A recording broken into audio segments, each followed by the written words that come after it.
Welcome to the Business of Being You podcast, a podcast about authenticity and the different ways people choose to be authentic. My name is Marco Benitez, also known as Coach Marco B.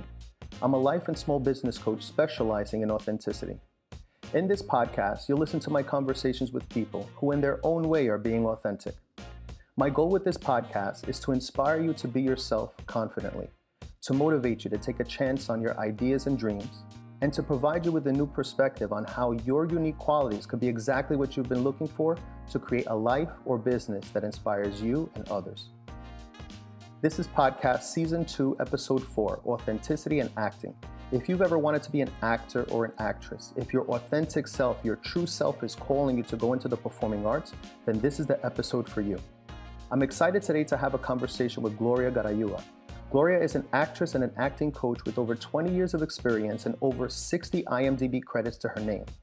She's been in films including Fun with Dick and Jane starring Jim Carrey and Mother and Child. She's been in a multitude of TV spots including How to Get Away with Murder, Grey's Anatomy, The Good Doctor, Castle, Bones, Rizzoli and Isles, Shameless, Weeds, 6 Feet Under, The Shield, Reckoning, and Made. She's done theater work, voiceover work. She sings, she dances, fluent in Spanish, intermediate in French, plays the piano, she slices, she dices, she julienne fries. Gloria, do you know how to julienne fries? Of course. Of course, yes. All right, nobody likes to show off, Gloria. But anyway, honestly, jokes aside, Gloria, thank you for being here. Welcome to the podcast. Thank you, Medico, for having me. Awesome. So let's just start with the question that I ask everyone. To you, what is authenticity? To me, authenticity is being yourself and knowing who you are and just showing up in the world as that without letting outside influences disturb who or what that is. You know, I found this topic to be interesting, which is why I reached out to you, because there's an interesting irony in acting and authenticity. Because authenticity is to be yourself, but acting is to portray others. How do you find that those two go together? I think you have to be able to know yourself in order to play someone else, to play another character, because you've got to be able to find parallels. When you can find parallels, then you can identify with the character that you're portraying, which allows sincere authenticity as opposed to putting it on, right? And then you've got to be able to find those elements that where you contrast the character so that you can figure out how to understand the psychology of that person, why they do what they do, because you cannot play with the contrast. You have to sort of give into them. So if I'm playing a bully and I know I'm not a bully, I've got to figure out why that bully operates the way that they do. And then I've got to find how I can connect to that. And you can almost find a way. If it's not coming from within, then I usually look at external sources, like I'll look at a family member or a friend, or I might look at a prototype on television. But as an artist, I've got to be able to get inspired, right? So I'm constantly looking for that inspiration, whether it's from within, like my imagination or my experiences, or whether it's from outside of me. But yeah, to go back to your question, you've got to know who you are first in order to be able to portray a character. How did your acting journey begin? I like to start in the beginning because, as I mentioned, the goal of the podcast is to inspire people to take a chance on their ideas and dreams and to really start to identify that maybe their unique qualities are exactly what they've wanted all along, what they've been looking for all along. So for you, how did your acting journey begin? How did you start off? Where did you grow up? I grew up in the Bronx and New York. And my acting journey began just playing around in school. I wasn't quite sure I wanted to be an actress. I just knew I enjoyed this. And when it came to extracurricular activities, I just could do whatever my parents could afford and what was available to me. So acting was just something that was around, right? I could do plays at school for free. And so I played around with that and I discovered I loved it. I was good at it. And if you think about it, we all have some trace of that in our childhood, right? Imagining a best friend or playing with our brothers and sisters and imagining what's around us. Right. Imagination is just very innate to all of us. So I just took that and ran with it. And then when I was a little older, I wanted to be an actor, but I was very, very nervous about that. I didn't think it could be taught. For some reason, I just had it in my head that you either were an actor or you weren't, Mm. right? So in my brain, I thought, well, I'll just be a doctor. This acting thing is just a hobby. Right. And then there was a moment in my childhood where things really aligned with acting, and it happened in high school. I was in The Wizard of Oz, and I was playing the lion, which I couldn't believe I got cast as a lion because I was so quiet, and the lion needs you to be loud, even though the lion is nervous. Right. There are moments where you have to be able to roar, right? Right. And I just didn't know how to do that, but I thought, okay, it's a character. I have permission to act this way, so I'm going to just act this way. And it turns out that my French teacher was in the audience, and during intermission, she came over to me and she said, "I can't believe that was you. I had no idea that was you under the big mane. You've always been so quiet in class, and look what you're capable of. I really believed that was someone else." And that was just a moment of clarity for me of, wow, I really did fool someone, and I'm good at this. Good. Right. And that just really helped my confidence. And then from then on, I decided, okay, acting is what I want to do. So, and because we know each other from college, so I enrolled in acting in Right. college. Right. Yeah. So that's how my acting journey began. Just playing around, just playing. Yeah. What is the indicator that this can be more than a hobby? Because I think there has to be a lot of self-confidence behind it. But for you, what was that indicator where this might actually be something that I could run with? Oh, I know there's nothing else I can do because when it comes to acting, I become just fully encompassed by it. I mean, it consumes me. So when I think of a character, it honestly just feels like a whole other Gloria. I think about the circumstances they're in, the relationships of the people in their scenes, their environment. I'm just so consumed by the world of that character that's how I know, that's my indicator that I found the right thing to throw myself into, because people who do it as a hobby have a very superficial look at acting. I happen to coach too, so I know. People just perhaps look at the words. That's as far as that goes, but Mm. not with me. Like once I'm in a character, I'm really in a character. And that's what that kind of goes back to your original question of authenticity is you've got to know who you are, because I got to know who I'm returning to, right? Like at the end of the day, Right. I don't want to take home that character. Right.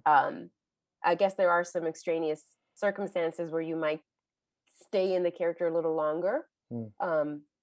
But you've got to be able to wrap out of that. And you said something that's very interesting to me because you mentioned how sometimes it's tough to get out of the character.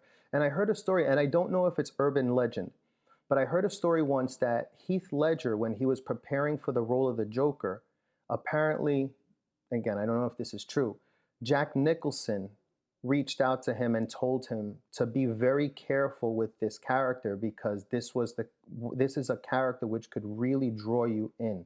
I don't know if that's true, but my question to you is, do you find that there's truth in that idea that people, well, the actors, can be so immersed into a character that they actually have difficulty coming out of it, that they stay as this person? Oh, I know that for a fact. Because you've got to play some brain tricks to get into certain characters. I mean, for example, just being able to manipulate crying. If you can authentically connect to whatever the circumstances are of the character, the words you're saying, crying is easily triggered. Um, and once you succeed at the scene, you should, if you're, I think, a healthy individual, be able to snap back into who you are. But there are characters that, let's say, for example, I'm cast as a lead and I know that the shoot is going to be a month or two long, or I'm the series regular on an episodic and we're doing this for several weeks in a row. Sometimes you go home with this. I mean, you're spending all day with it, right? So it's hard to snap out. And if the character is particularly hard to get back into, you might keep a lifeline open, right? So that, yes, you can still have relationships with your friends and family, but you still feel very connected to the character. So within a few hours, you can go back on set and connect again. So it is really hard to fully snap out. I think it depends on the length that you're playing for, the depth of the character. For example, if I just do a co-star or a guest star, I know that maybe it's just a one-day thing. and going into it, I see the light at the end of the tunnel. So I shouldn't really lose myself. But yeah, there have been some characters where I know I've got to give in for a certain period of time, and it's hard to keep a social life and still go into work and do this amazing job. That's why I actually close myself off to the world. um, which is a rather sad and lonely life, but many actors will tell you that. But I know if I'm working on something and I want the result to be a certain way, I don't want to be influenced by outside people. And also I don't want to feel like I have to justify what I'm doing, because this is my art, and it's what I've chosen to do. So sometimes I'll run lines as I'm walking around the block, and people might think she's crazy, she's talking to herself. Although who knows, nowadays people might think, oh, she's on the phone. But it's what I'm doing, right? It's how I practice. So yeah, some characters are hard to get into, so you have to stay really strongly connected. So as far as the Joker, I can fully understand that, because that character's I don't want to use the word crazy, because I don't believe in crazy. There's justifications for everything. It's just they're outside of the realism that most other people are comfortable with, right? Right. And so a character like that would have to take 110% of you to just devote yourself to. I mean, I think of Lady Gaga, who I really liked in House of Gucci, and she said she never got out of the Italian accent, and I can fully understand that, because it might be hard to snap back in. And also, if you want to fully focus on your acting and not be concerned with the accent, then the accent has to become such second nature that your actual focus is on what you want it to be on. Like I do voiceovers, and whenever I have to do an accent, which I'm not good at, the accent takes effort, and all of a sudden my acting becomes secondary, and I never want it to be that way. So yeah, I fully understand why someone would say that it's hard to snap in and out of a character. Right. Which was the most difficult for you, or the most immersive for you? It's usually theater as opposed to TV and film. I feel like there's more challenges in theater. Like I might get cast as a character that I don't look like, because from far away, no one would know the difference. They can put me in hair and makeup, or a wardrobe that would make me look that way. With TV and film, the camera's so close that unless you have the budget for super great prosthetics or a great special effects team, you can't really pull that same thing off. So challenges for me were mostly when I do theater. Like for example, in college I was in The Tempest, Shakespeare's The Tempest, and my character was a fairy. And so I remember just thinking about, how can I portray something that's not human? How do I portray something that's grounded and yet ethereal?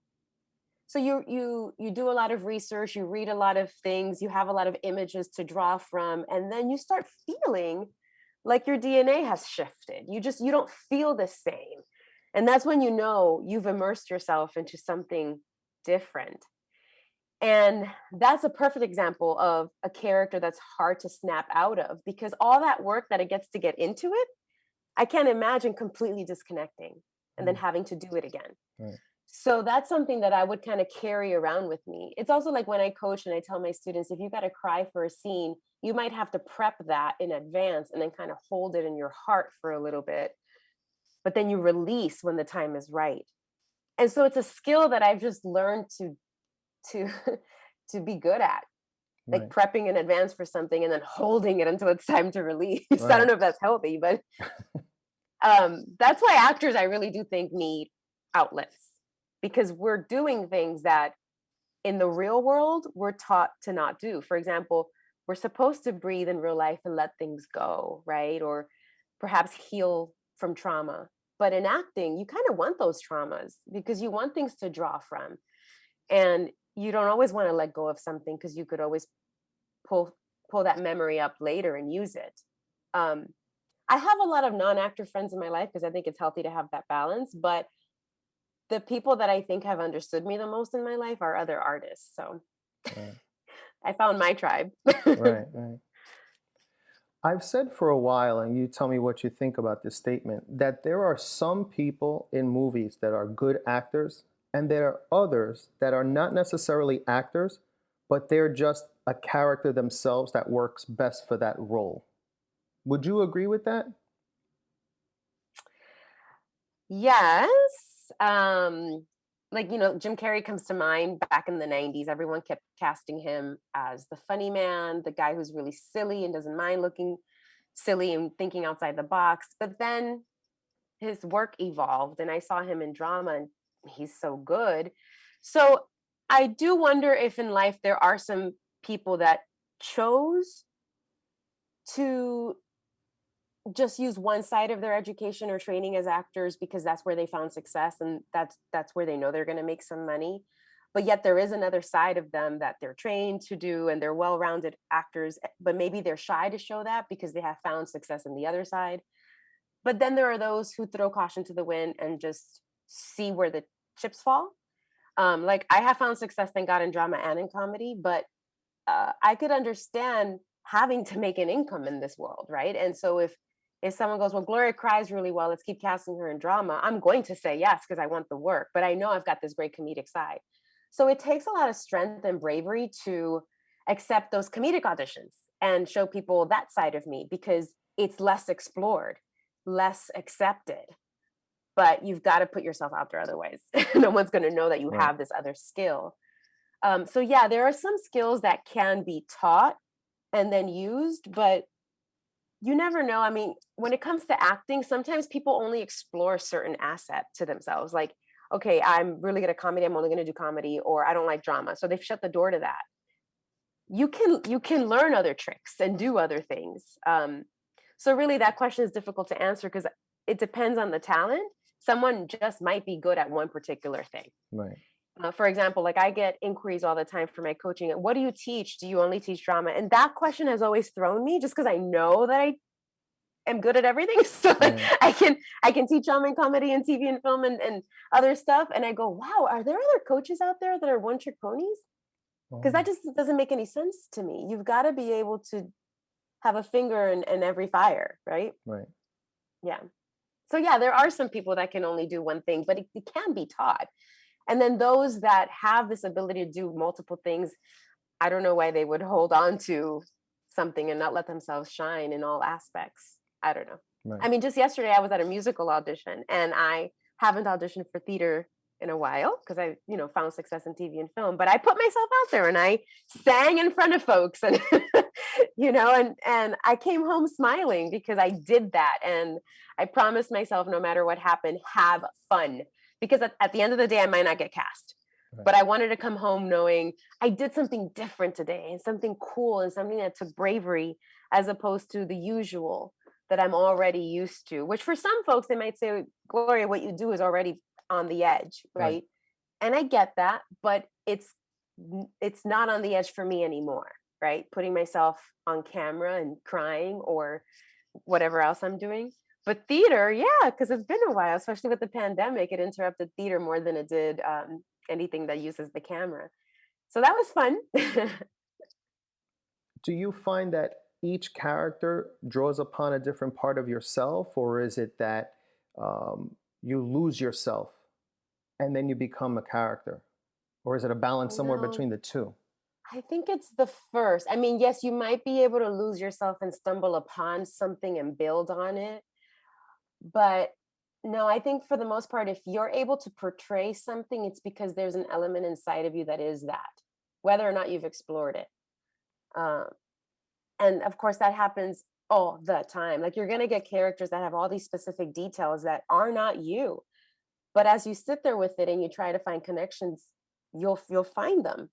I did say that earlier. You can draw from your own life experience or from external, but a lot of being an actor is soul searching, like really just going deep and asking yourself, well, how can I identify with that? And that's one of the beautiful things I love about acting, is because I know that I'm a full well, and that's what you're supposed to be when you're an actor, so that you have things to pull from. And when you live a very narrow or small world life, what are you going to draw from, right? So as artists, I'm always seeing movies, TV, theater. I go out. I haven't been to a museum in a while, but I have gone to a few exhibits lately, which is similar but different. Right. And these things are filling me constantly. So yeah, we talked about before we started recording how I mostly am working from home, Right. but I still have to find a way to fill my well. You've played a few detective roles. in your career? Oh yeah. Yeah, I Okay. have. And so I'm going to draw upon your detective roles and I'm going to ask you about stuff that you've said, just like your detectives have inquired their suspects. And didn't you say this? So I'm going to do the same with you right now, okay? Oh This was boy. not this is curveball, so let's see how you go. But don't worry, these are your words. Oh God. Here we go. You ready? No. You're not ready. That's okay. Ready or not. Learn how to act smart by embracing the artist within you Mhm. and learn to make strong choices that have your unique signature on it. Okay. You said that. Yes, Tell me about that. I did say that. That is my motto when I teach because I am finding way too many folks are asking for permission. And honestly, nothing makes me more upset because as an artist, you cannot ask for permission. That makes you a non-artist in my eyes. I don't know what that is. That's someone who's scared. And you have to show up with your interpretation and your originality and how you see the character and allow them to just experience that. So you have to show up with 100%, or let's say 95%, right? Because there's always some questions you might have about the storyline or the character itself, or maybe some things just haven't been figured out, or there's some nerves, right? And nerves might stop the full process from continuing. But you still have to show up with your choices made, and then you have to show them, and them, of course, is whoever is casting, and for your audience, that could be the world, right? Right. Um, who you've developed. And when we hold back, there's no full commitment there. So it's really hard to assess what we're watching or judging if there's not a full presence in front of us. Now, with little ones, because of course I coach all ages, with the little ones, I get it. They're still figuring themselves out. And with adults, there could be some childhood traumas there that are keeping them insecure. But when it comes to taking on a character, I mean, you already have permission to be that person. So just develop that person the way you want them to be and let them show up.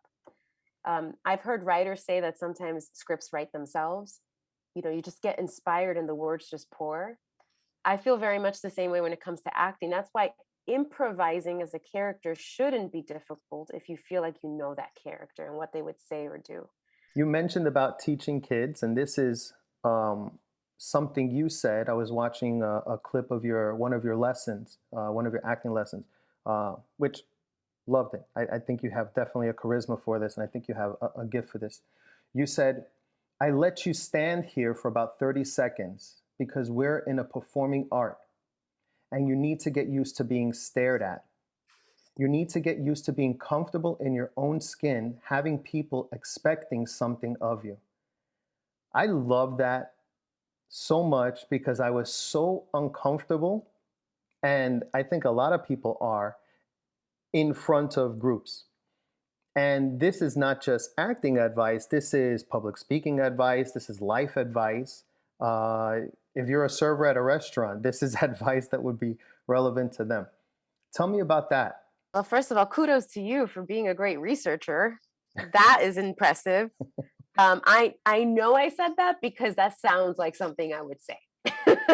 Although I am curious where you found that. But yeah, As a detective, I cannot reveal my sources. wow. I do say that. So what I mean by that is, okay, usually that comes in the lesson where I teach neutral position. So I'm even doing it now. I'm shifting in my seat, right? Because I know I'm in the hot seat, right? I'm on the spotlight. So there's a certain level of pressure that comes with that.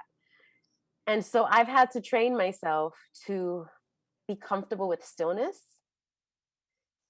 because there is power in stillness. There's less power in that, like in moving around, right? I'm letting my power be diffused. It's just kind of spilling. But if I can contain my power and how I control the release of that energy, then I should be interesting to watch. I should be someone that is easy to trust. And you've got to allow people to see that you're capable of that if you want them to, let's say in the case of an actor, employ you, right? Cast you in a role, pay you lots of money to show up on set and do something that is based on emotions. Right. um, but of course, like you said, that is relatable in many other fields. Being able to stand in your truth is one way of saying it. But I like to think of it like a tree where roots just grow from your feet down into the earth and you are grounded. Nothing's going to budge you or push you. Just knowing how you've shown up today and that you can't apologize for yourself. I mean, certain aspects, yeah, your behavior and things like that, but showing up as what you look like, what your body is today, what your face looks like today. Um, I mean, this is separate from etiquette and politeness and things like that, but I'm just saying, like, showing up with the knowledge that you have today, because we're always evolving, and tomorrow I'll be a different person. I will hopefully know something I didn't know today. So being able to just not fidget, staying calm, and just allowing your nervous system to relax puts you in a place where you can respond better to the stimuli around you. So if I'm in an audition and I'm feeling nervous, whatever they say to me, I may not respond as my true self. For example, I could be hilarious at a party around my friends, but in a circumstance where I'm feeling judged and I'm uncomfortable, my entire behavior changes. And in a world where they're gonna hire the person that is only not only right for the role, but also likable, fun to have on set, fun to be around, you've got to be able to master that aspect of just relaxing and being who you are, even if that is corny, right? Like, I'm the queen of dad jokes. um, but I always tell my students, wouldn't you rather a teacher that's corny than a teacher who doesn't make a joke at all? Right. So I practice in my real life. I make corny jokes all day long, and then I kind of just like clock, oh, that was a good one, So just little things like that. But that's what I meant by that. Like, being able to stand still for 30 seconds trains the body that is and can be normal. At first, it feels militaristic, it feels stiff, it feels very unnatural. But there's a point where, your arms by your side and you just being there is enough. Right. It is enough to just be you. So that's what that means. Right, right. And a lot of what you were talking about ties into this idea of authenticity. That's what you were basically saying, is just be comfortable being your authentic self. This is who you are. You look how you look, you sound how you sound. This is how you are. So being comfortable in your authenticity. The other thing you mentioned, which is very interesting to me, is being comfortable with stillness.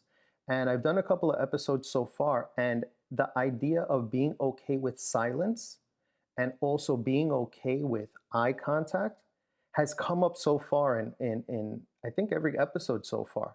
So this is very interesting to me because stillness and authenticity seem to have some kind of commonality. And as I mentioned, I have conversations with people in different, being authentic in different ways.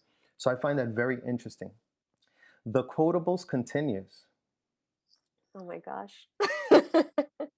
All right. Don't worry. Okay, that was, you read my body language, scratching my eyebrow. All right, let's get to you it. acting nervous, but you're not really nervous. All right. You also teach your students when entering a cast room to say hello, I am, and you emphasize to them that saying I am, because that statement of I am is powerful. I agree with that. Tell me more about your thoughts on that I am statement. Yeah, I mean, as an adult, I've learned the power of that statement. I wasn't really taught that as a kid. So I like being able to empower people at a younger age because I think it'll just set them up for more success sooner. But we grew up in a different generation, so it is what it is, right? But if you have a choice, and I think we always have a choice, if you have a choice to say my name is versus I am, I think I am is stronger. It's just, for me, it feels like confidence in accepting who you are, right? Not the name I was given, but I currently identify with this name. Right. So yeah, that's what I teach my students, no matter what the age is saying I am. And then the other thing is being able to fill in the blank after that is so special. So in that particular case, when they walk into a casting office, they would say their name. But in life, we really should watch our words because there's power in words. And I've just learned that throughout the years, because I think I used to be the kind of person that had no filter. But that's because I didn't know any better. And you're also And then from the Bronx, so I'm also from the so Bronx, that where people are very you're direct. geographically predisposed to less filtering. Thank you for, helping me justify why I was the way I was. But then you come to a different coast where there's more sensibilities, and Right. then you enter a world where it's all based on sensitivities as well, like emotions. And people can cry over the words you use, right? And when you're in this position of coaching someone, people are very reliant on what you're saying. So I've just learned there's always a kinder way of saying what you want to say. And also how you say things, like putting it in context, also how you frame it helps. I'm not an expert at this, but I'm certainly better at this than I was. So the I am thing is very important to me, because what you say after that, it could be a negative, it could be a positive, but we start to believe the things we say over and over again. And if you're saying it to others, you're starting to label them, I think subconsciously. And that's alarming because, people get used to what they're hearing. So there's a lot of crap that I've had to undo as an adult from things that I heard as a kid. And so I'm trying to be responsible for the words that I use when speaking to others, because you are labeling, right? So I am is very, very powerful. I agree. I agree. So you mentioned how it's important to be authentic to your students. You mentioned that to them. What tips do you give them for being authentic in the roles that they play? So for someone who's a beginner, and this would help someone who listening to this is considering going to the performing arts, and they feel that they have to copy what other actors have done in the past. What tips do you give to your students for being authentic in the roles that they play? Well, I also want them to be themselves first, but that's where the problem lies when you're dealing with little ones, because they haven't identified those labels yet. Instead, they're being given those. So I'm not an empath like you, but I am instinctive. So I've gotten really good at meeting someone and within the first few seconds being able to get a sense of who they are. And I can tell when someone's nervous or hiding. You could just read body language, facial expressions. I mean, that's what I do for a living, right? So you can tell when someone hasn't quite shown you yet who they really are. So I do my best to relax them by just being me. And I think that helps.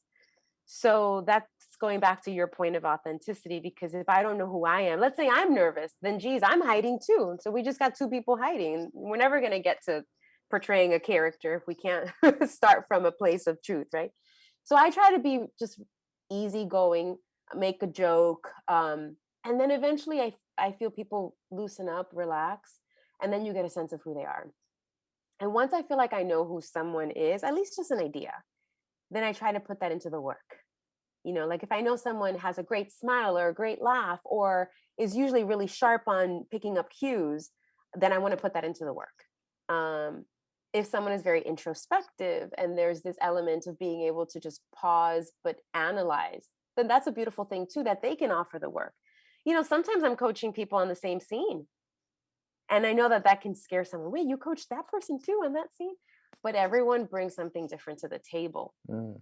And so my coaching, and I think this is what sets me apart, is that I'm not going to give the same direction to two different people, because they're coming from two different walks of life, right? So I'm basing my choices off of the person I have in front of me. Right. Yeah. So that's how I help. If you couldn't act anymore and you couldn't coach actors anymore, what would you do? That scares me. But I think that I would probably produce, because I'm really organized, like obsessed with organization. Um, I think that I could really put things together. I haven't produced a film or a short yet. So being able to say that takes a lot of courage, because I know producers and I know the work that goes into it.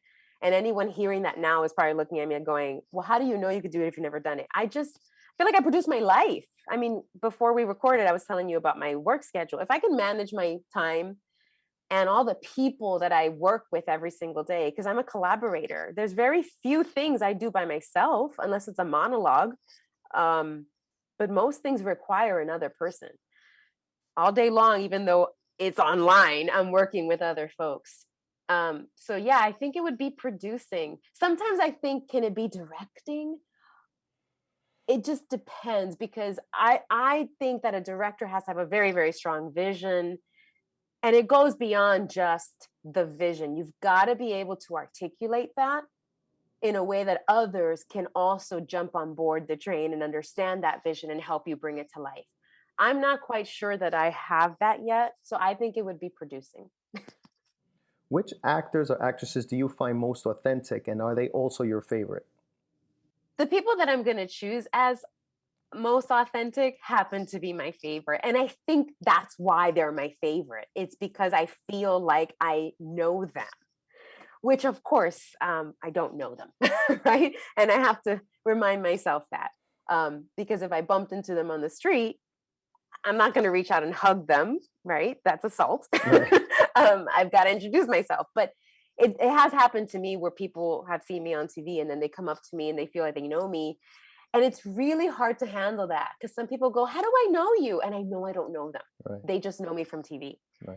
So I just try to handle that the way anyone would at a party. "I'm not quite sure I know you. What's your name?" And then we get into the fact that I'm an actor. But to answer your question, I love Michelle Rodriguez like so much. Mm. I really, really want to work with her.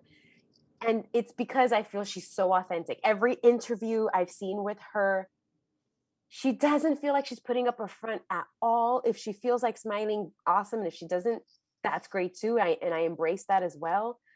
In her roles, obviously she's showing up. I think she's a great actress. So she's showing up as the character. So she's not hiding behind anything. There's no fear to be whoever she's portraying. Over the years, I've grown to love J Lo for her acting even more than at the beginning. In the beginning, I just liked her for her dancing and her singing because I love the music and all that. But as I see this beautiful woman getting even more beautiful, um, and just rocking her age and rocking her career, I'm like, wow, that to me is authenticity. Knowing who you are and just letting yourself blossom and shine. Because there's a lot of people out there that see you shine and they want to damper that. But if you know you can't do anything other than shine, right? You got to let yourself do the thing that you are. And I see her doing that, and I love her for that too. So yeah, I chose two Latin females. Isn't that interesting? That's But interesting. there's other cultures and genders that I admire too, but those two pop to mind. Yeah. Right. My favorite actor of all time is Robin Williams, and I always had this dream to meet him one day. And unfortunately, he passed away, you know, too soon. Um, but I just love that guy's work. I remember seeing as a kid. I remember seeing. I think my mom rented the Popeye movie. That was, I think, like was one of his first roles, and then uh, just like we mentioned with Jim Carrey, he started out with a lot of comedic stuff. And when he started sharing his dramatic roles, when he starting these drama movies, like, whoa, Dead Poet Society, What Dreams Good May Will Come, Hunting. oh, Good Will Hunting, What Dreams May Come is one of my favorite movies ever. Um, yeah, man, it's like one of my life's frustrations, and I never had the chance to meet him. His role in Patch Adams was one of the catalysts for me to really pursue my career in medicine. Um, Oh, yeah, yeah, I watched it, and I watched it in college a couple of times. Also, I think my mother gifted me the DVD when I was in college. She sent me a care package, and it was in there. And I remember when there was these classes which just seemed impossible to memorize everything there. I remember on those nights I would just watch. Um, I would watch the movie, and it kind of gave me that motivational boost that I needed to keep pushing because I knew there was a bigger goal at the end. I So, love hearing that, just because I love hearing that art did that for you. oh, And that is what art is supposed to do: oh, inspire, absolutely, motivate. absolutely, absolutely. I find that God, the universe, speaks to me through music and movies mostly. Like I receive God's messages through music and movies a lot. Um, I'll pick out little details, little scenes that maybe just pass by and it doesn't mean anything to anyone. But for me, I'll rewind and I'll get fixated on it.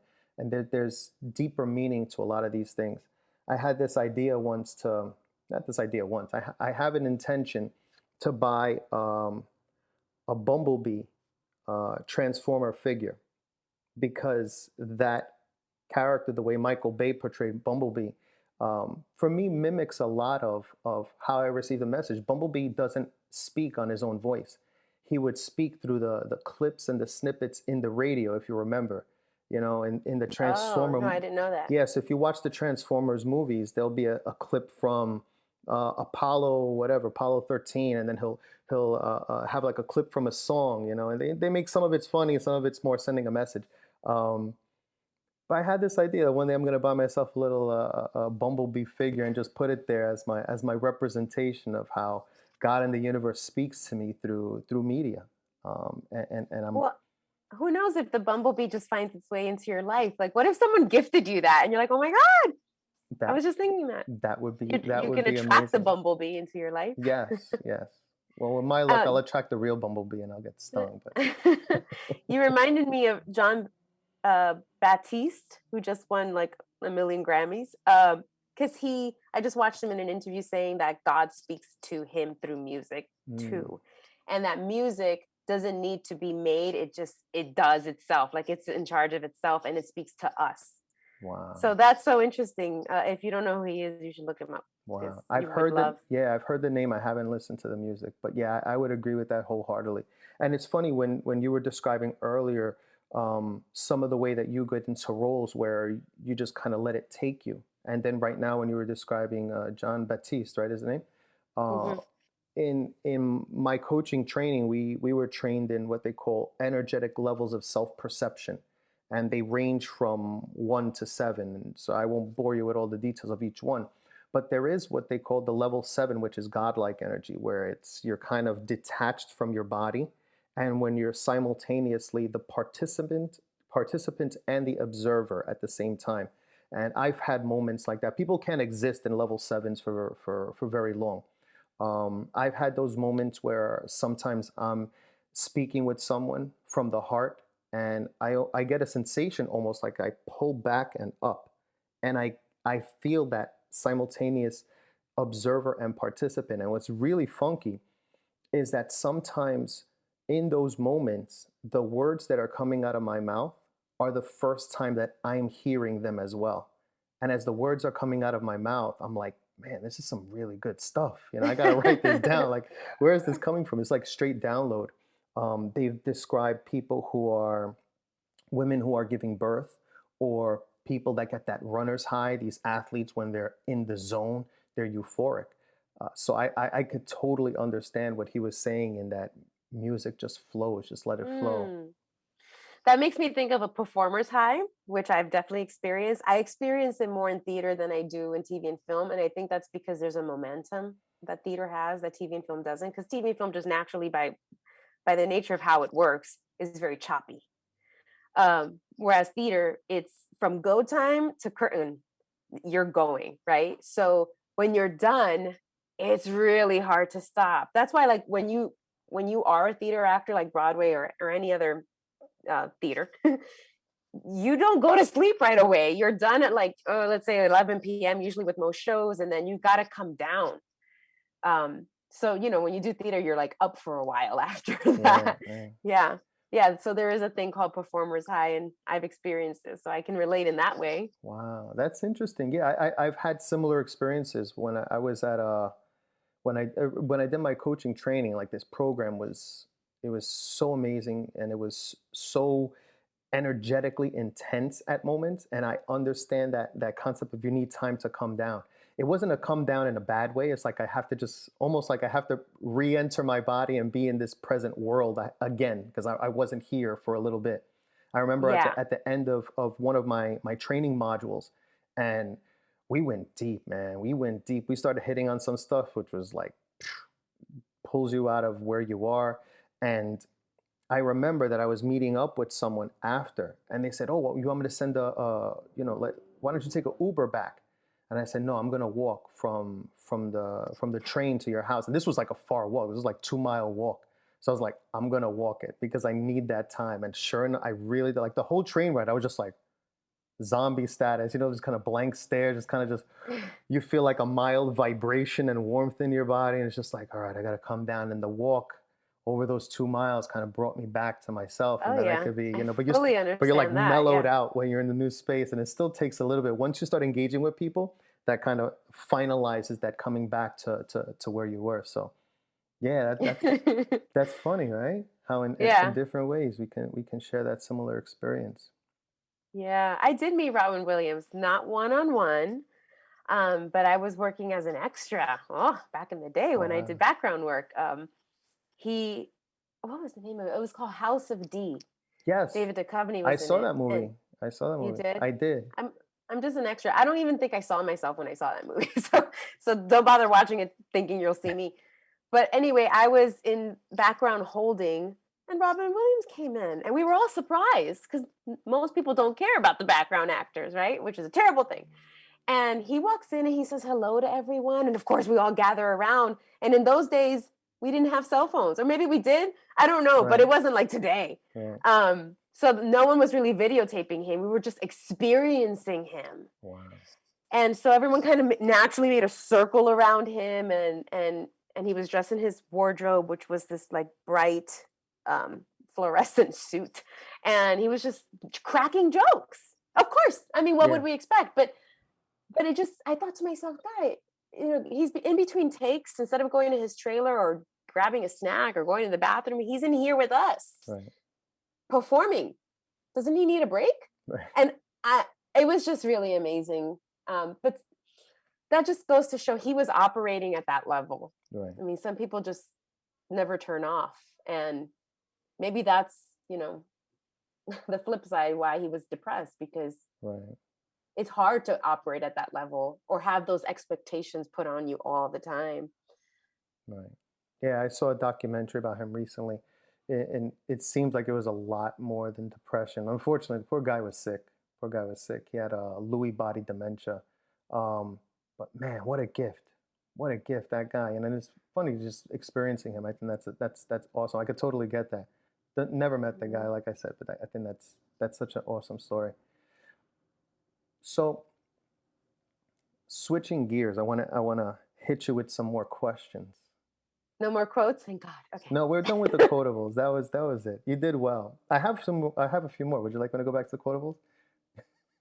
No, that's okay. We'll skip the quotables. Because I'm just like, what did I say? Okay, What I'll ha- take your what question. happened was so all right, I'm gonna hit you with lightning round, just real quick answers, just because I'm just curious. Mhm. Let's see. What was your most challenging role? Oh my gosh. I've done so many roles. Let's see. My most challenging role. Oh, you want me to answer fast? Because I'm not Sure. supposed to think. No. I think it was my most recent one, which was made on Netflix. And I only say it was most difficult because of the nature of the filming process.